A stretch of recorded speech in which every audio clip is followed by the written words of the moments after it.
ঠিক এই রোজার মুহূর্তে জামাত ইসলামের একজন বিখ্যাত নেতা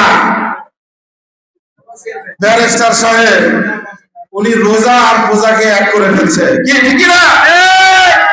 এই সমস্ত যারা রোজা আর পূজাকে এক করে ফেলেছে, এই সমস্ত দলকে আগামী দিনে সেই বঙ্গোপসাগরে নিক্ষেপ করতে হবে। প্রিয় নেতৃবৃন্দ, আমরা আমাদের বরাবরে আমরা ধর্মপ্রাণ মুসলমান হওয়ার কারণে আমাদের ইমেজটাকে কাজে লাগিয়ে এই জামাত ইসলামী বিভিন্ন ভাবে আমরা বিএনপির সাথে জড়িত থাকার কারণে আমরাও তাদের পক্ষে কাজ করেছি, তাদের পক্ষে ভোট দিয়েছি। কিন্তু আমাদের দলের হাইকমান্ড থেকে নির্দেশনা ছিল জামাত কি বলছে বলো, আমরা যেন জামাতকে ঈর্ষান্বিত কথা না বলি। কিন্তু এমন একটি পর্যায়ে আমরা এসে দাঁড়িয়েছি, এখন জামাতের বিপক্ষে ছোট্ট কিছু কথা না বললেও হচ্ছে না। প্রিয় নেতৃবৃন্দ, জামাতের সিনিয়র নেতৃবৃন্দরা শুধু বিরামপুর বা দিনাজপুর 6 আসন না, সারা দেশে জামাতের যে সমস্ত নেতৃবৃন্দরা আসন ভিত্তিক ভোটের পরিচালনা করতেছে বা প্রচারণায় অংশগ্রহণ করতেছে, তারা বিএনপিকে চাঁদাবাজ বলে আখ্যায়িত করতেছে। তারা বলতেছে সারা দেশে যত প্রকার হাট আছে, বাজার আছে, ঘাট আছে, মহল আছে, শিক্ষা প্রতিষ্ঠান আছে, সব নাকি বিএনপি দখল করেছে। আজকের এই প্রোগ্রাম থেকে বিরামপুরে আমি প্রথমে এই বিষয়ে বক্তব্য রাখতেছি, আগামী দিনে হয়তো বা সকল সিনিয়র নেতৃবৃন্দ বক্তব্য রাখবে। প্রিয় নেতৃবৃন্দ, আমরা আজকে আপনারা যারা এখানে উপস্থিত আছেন, আপনাদের মাঝে আমরা একটি মেসেজ দিতে চাই। সেই মেসেজটি হলো, যখন একটি হাট ডাক হয়, আপনারা জানেন 1 বৈশাখের প্রারম্ভে হাট এবং বাজার বিরামপুর উপজেলা সহ সকল উপজেলায় হাট এবং বাজারগুলো 1 বৈশাখের পূর্বে ডাক হয়। সেখানে সর্বোচ্চ দরদাতা যারা দরে অংশগ্রহণ করে তারাই হাট বাজারের মালিক হয়। কথা ঠিক কিনা?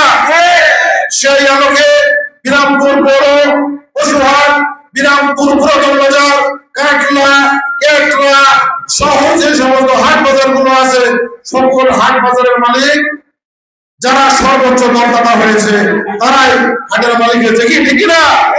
তারপরে এরা বলতেছে বিএনপি নাকি জোরপূর্বক এগুলোর মালিক হয়েছে। এগুলো কি সুযোগ আছে?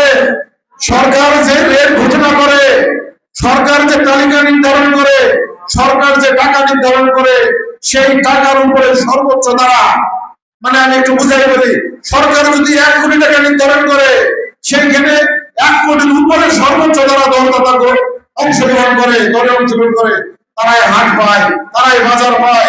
কি ঠিক না? তাহলে তারা যে দীর্ঘদিন ধরে প্রপাগান্ডা চালিয়ে বেড়াচ্ছে, হাট বাজার সহ বিভিন্ন প্রকার যে সমস্ত প্রতিষ্ঠানগুলো আছে বিএনপি দখল করেছে, আমি ধিক্কার জানাই আপনাদেরকে। এতদিন ধরে আপনারা মিথ্যাচার করে আসতেছেন, বিএনপির নামে অপবাদ প্রচার করতেছেন। আপনাদের কাছে অনুরোধ করতেছি, আগামী দিনে জাতির কাছে আপনারা ক্ষমা চাবেন। প্রিয় নেতৃবৃন্দ, আরেকটি কথা না বললেই নয়,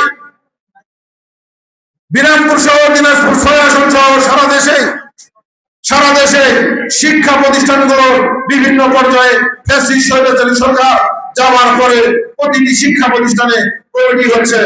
সেই স্কুল শিক্ষা প্রতিষ্ঠান, কলেজ, মাদ্রাসা যেখানে কমিটি হচ্ছে, সেই সমস্ত প্রতিষ্ঠান প্রধানের সহ প্রতিষ্ঠানের যারা দেখভালের দায়িত্বে শিক্ষক কর্মকর্তা কর্মচারী আছে, তারা মনে করতেছে আগামী দিনে রাষ্ট্র ক্ষমতায় যেহেতু বিএনপি আসতেছে, সেহেতু বিএনপি থেকে একজন সুশিক্ষিত, একজন গ্রহণযোগ্য ব্যক্তিকে যদি আমার প্রতিষ্ঠানে সভাপতি বা আহ্বায়ক বা অ্যাডহক কমিটির প্রধান হিসেবে আমি তাদেরকে নিয়োগ করে আগামী দিনে তাদের মাধ্যমে আমার শিক্ষা প্রতিষ্ঠানে আমরা ভালো কিছু সুযোগ সুবিধা নিব, বিভিন্ন ভাবে আমার প্রতিষ্ঠানটি ভালো চলবে।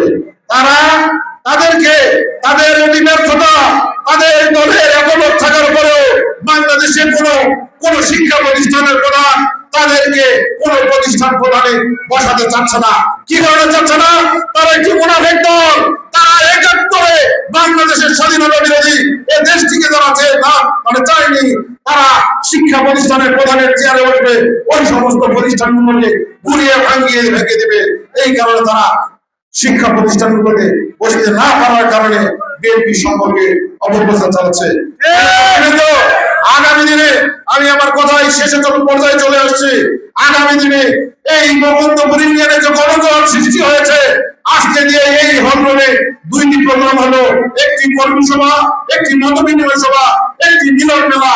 প্রতিটি ওয়ার্ডের প্রধান বৈঠক, বিরামপুর সহ প্রতিটি 7টি ইউনিয়নের 4টি উপজেলার 7টি ইউনিয়নে ব্যাপক গণজোয়ার সৃষ্টি হয়েছে আপনাদের পরিশ্রমের মাধ্যমে। বঙ্গবন্ধুপুর ইউনিয়নে এই গণজোয়ার ধরে রাখতে হবে। আগামী দিনে সেই ফ্যাসিস্ট কায়দায় যারা বিভিন্ন ভাবে আমাদের জাতীয় সংসদ নির্বাচনকে একবার পিয়ার পদ্ধতি, একবার ভোটের পদ্ধতিতে ভোটকে প্রভাবিত করার চেষ্টা করতেছে, তাদেরকে যেন সেই বঙ্গোপসাগরে নিক্ষেপ করে বাংলাদেশ জাতীয়তাবাদী দল বিএনপির মনোনীত প্রার্থী অধ্যাপক ডক্টর AJN জাহিদ হোসেন সাহেবকে আমরা দিনাজপুর 6 আসন থেকে এমপি হিসাবে, মন্ত্রী হিসাবে দেখতে পারি, এই আশাবাদ ব্যক্ত করে আমি আমার সংক্ষিপ্ত কথা এখানে শেষ করছি। শহীদ জিয়া, খালেদা জিয়া জিন্দাবাদ।